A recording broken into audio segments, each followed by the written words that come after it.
Welcome to my July KDP income report, where I'm excited to say it's been another record-breaking month, and even though I didn't focus on KDP much, I was still able to bring in a significant income, so make sure you watch this full videos to learn all my tips and strategies. Just before we get into this month's income report, make sure you are subscribed to my free newsletter, Royalties on Demand. It's your guide to a world of passive income, offering tips and strategies to build a sustainable online income. Last week's edition included tips on how to constantly improve. Then we also have my products and services, including one-to-one coaching, free templates, and an ebook. We also had an interview with Ken. There is also a niche of the week and tool of the week for your KDP business, plus other side hustles that you can start. So make sure you're on board, and a link to this is in the description and comments. Let's get into it. And for the month of July, I made $4,497.46, which is an increase from the May high of this year. And what's really impressive is that there are only 2 days in the month where I actually made less than $100, which was Friday the 7th.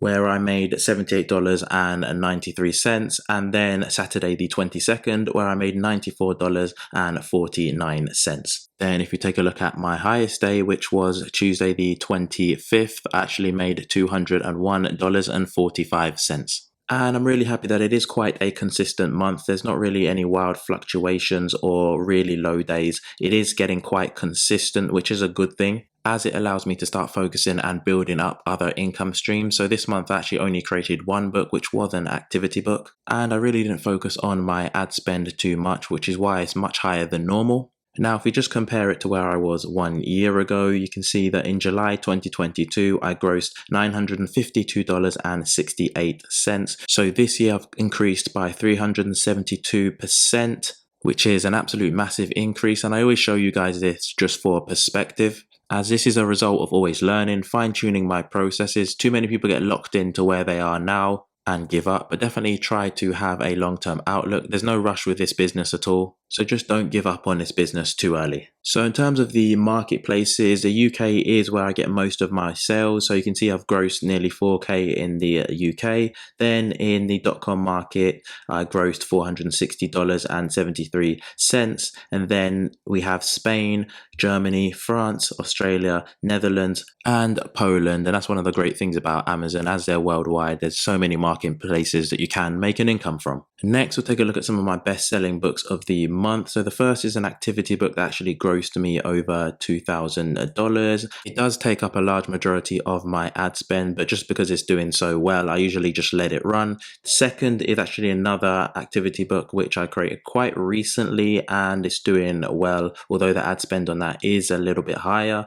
Third, we've got a logbook that is usually one of my consistent sellers. Fourth, we've got a quiz book that does quite well for me in the .com market. And then fifth, we've got another recently new created activity book, although the ad spend on that has been quite high. Now let's get into my ad spend for the month. So there's usually 3 markets that I run ads in. So we've got the US market, UK, and Canada. And we'll start with the US. And I spent a total of $123.48, which gave me an ACOS of 30.99%, and I had sales of nearly $400. So it's a much higher ACOS than I actually usually have, and that's because I have been running ads on some new books that I've created, just because I want to make sure that I get a good ranking and reviews as we are coming up to Q4. And you'll find, especially with your new books, when you're testing out a new niche, that a lot of the time you're not going to have a low ACOS in the first month and even in the second or third. But through making small adjustments to your ads with time,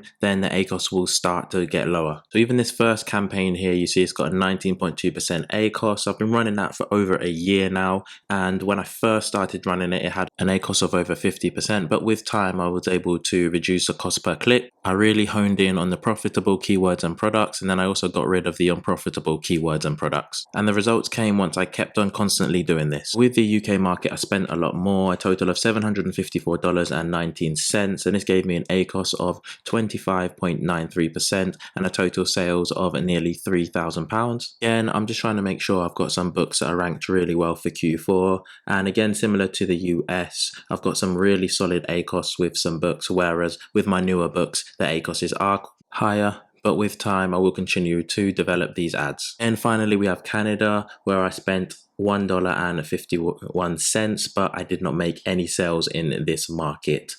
So in total for the month of July 2023, my income was $4,497.46. My expenses, which include ads, and I added 20% to the UK market as I'm based in the UK, and subscriptions, which include Creative Fabrica, Midjourney, ChatGTP Plus, and Canva. And these expenses came up to $1,386.57. So the net income for the month was $3,110.89.